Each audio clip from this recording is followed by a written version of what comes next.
شو هو قانون الطاقة المهدرة؟ يعني ببساطة لما أنت بتكون عم تجرب أي إشي بحياتك أنت بجوز ما تنجح من أول مرة، لكن أنت مضطر تجرب مرة وتنتين وثلاثة وأربعة. دخلت تجارة إلكترونية وإلى الآن ما حصلت مبيعات، بدك تضلك تجرب مرة وتنتين وتتعلم تسويق وتجرب من هون ومن هون.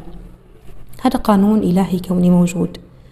لما أنت بتجي تدعو قومك، مثلا النبي صلى الله عليه وسلم كان عم يدعي قومه أول مرة وثاني مرة، لما جربت مع العميل مرة وتنتين وثلاثة العميل حيشوفك مرة وتنتين وثلاثة. ليش؟